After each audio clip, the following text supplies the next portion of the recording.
எனக்கெல்லாம் மனசாட்சியே இல்லையம்மா, இந்த மாதிரி அழுக்கு தண்ணி ஊற்றுற குழந்தைக்கு சொன்னால் நான் திட்டுவேன்.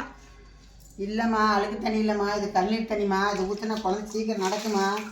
இன்னும் நல்லா உட்கார கூட மாட்டேங்கிறேன், இன்னும் 9 மாதம் ஆகி. அதனால தான் இந்த தண்ணி ஊற்றினா காய வச்சு இது ஊற்றினா அது நடக்கும்னு ஒரு ஐதீகம் அந்த காலத்துலேருந்து இந்த காலத்து வரைக்கும். அம்மா குழந்தைங்க அந்தந்த மாதம் ஆனாவே கண்டிப்பாக நடக்குமா? நடக்க இல்லைன்னு சொல்லல, ஆனால் இப்போ நடக்கிறது முழுன்னு உட்காரவே இல்லை. அதனால தான் சரி, தப்பு கிடையாது.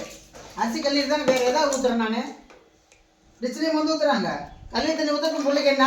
உனக்கு அதுக்கு ஒரு சாத்திரம் தான், அதையும் செய்வீங்க நீங்கள்லாம்.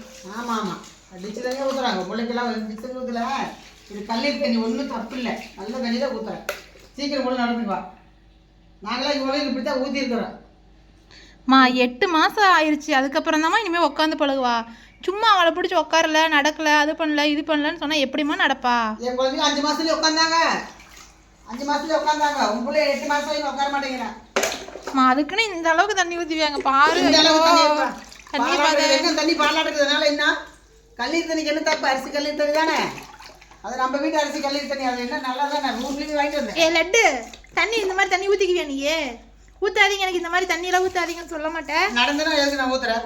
லட்டு நடந்தாலும் எதுக்கு நான் ஊற்றுறேன்? ஒரு லட்டு எது அழகாக இருக்குது, நடை இல்லை. ஏய்